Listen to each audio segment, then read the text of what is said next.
Hey everyone, Telander here, and welcome to a brand new episode of the Ostium Sagas. Did you know you can get access to a bunch more unreleased Ostium Sagas content? It's easy, just become a supporting patron at the $5 level and above on the Ostium Network Patreon at patreon.com/ostiumpodcast. On our Patreon, you'll get access to many new episodes of the Ostium Sagas you haven't heard before, as well as a bunch of other bonus content. Once again, that's patreon.com/ostiumpodcast.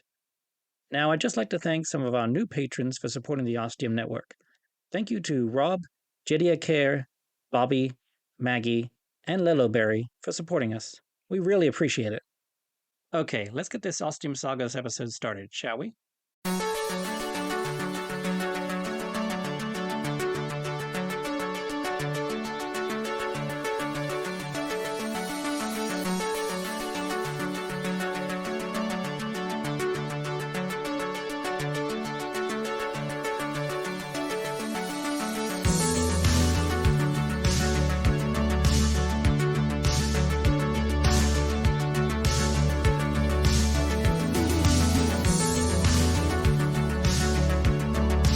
The Ostium Sagas.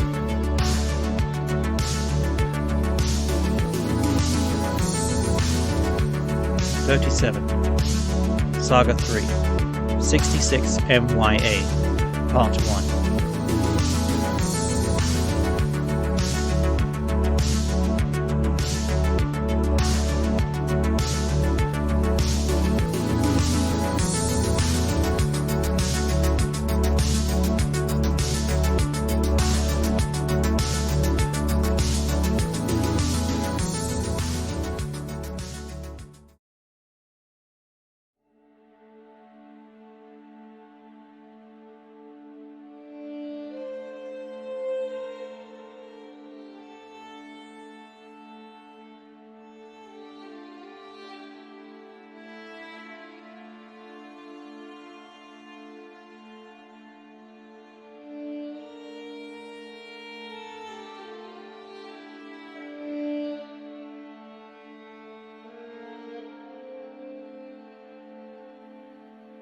I begin this journal with great trepidation, but also great excitement.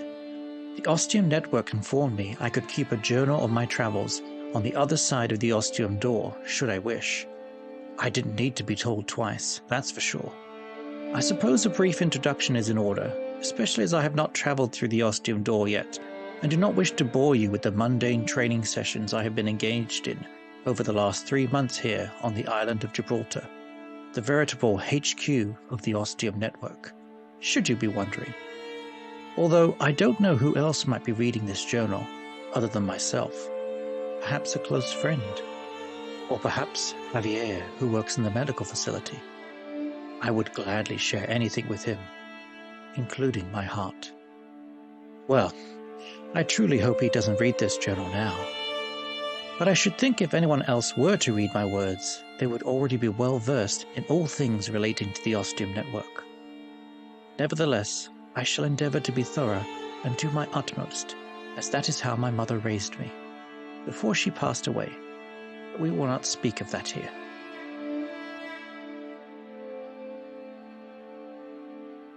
My name is Ahmed, and I am a Muslim. Yes, I should expect you might be able to take a wild guess at my beliefs given my name, but I wanted to make everything crystal clear from the very beginning. Make of it what you will, I care not. My religion does not make me.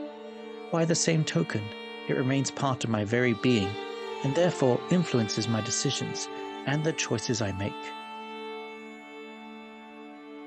The time I chose to travel to through the Ostium door is long in the past, but nevertheless a place close and dear to my heart. I will be traveling back to the lands of my forebears, albeit distant, very distant forebears, to 2493 BCE, to ancient Egypt, and to witness the completion of the Great Pyramid. I plan to spend a month there, basking in the splendor and celebrations, and reveling in the completion of this historic monument that will become renowned around the entire planet for millennia. I have actually visited it before, with my family when I was young, as well as enjoying the magnificent city of Cairo.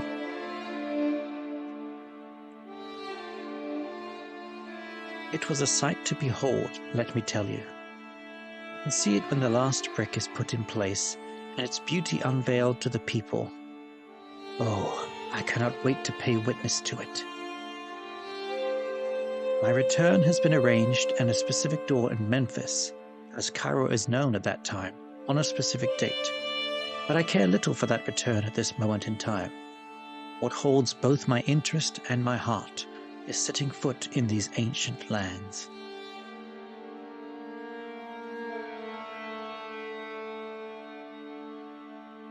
And then the moment was upon me, and I walked into the inception chamber, the doors sealing behind me. I walked over to the door that would take me to Ostium, made one final self-check to make sure I had what I needed and was dressed appropriately, then looked over to the window. I was given a thumbs up from the person on the other side, turned the handle, opened the door, and stepped foot into Ostium.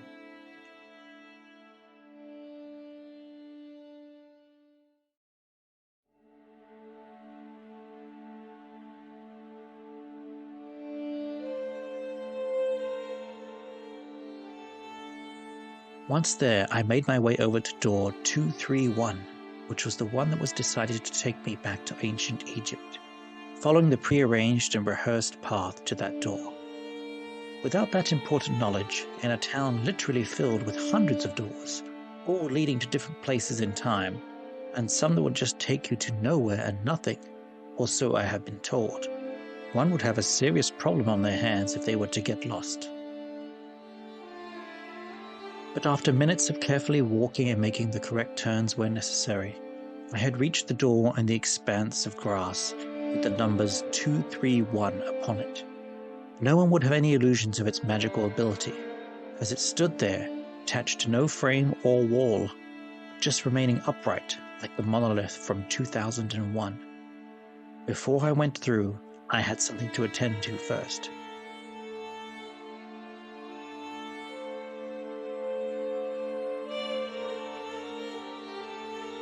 I looked up and around, but could see no sun, as I had been told I would be unable to, in which case I would not know which direction was which, an important matter when a Muslim is wishing to pray.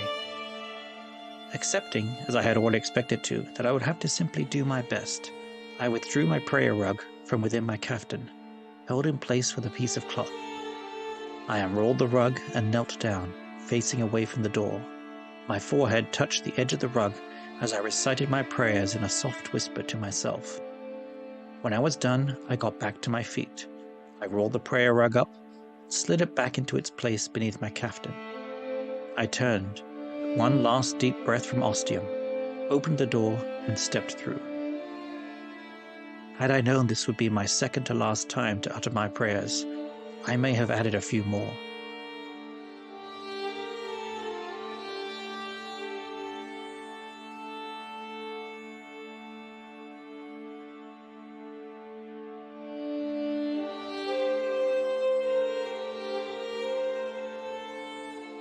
On the other side, I knew in the instant something had gone wrong. Terribly wrong.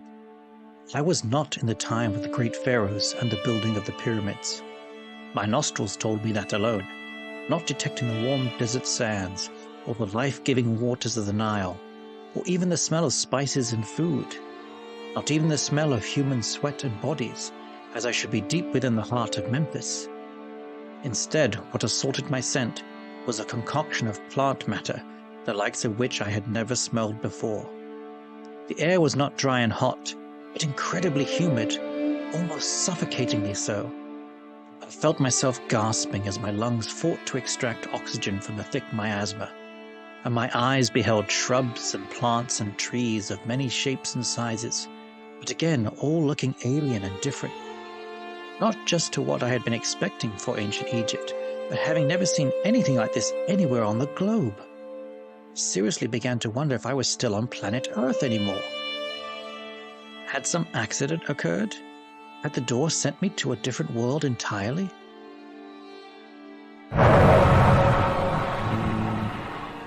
And then I heard the sound, and began to suspect the impossible.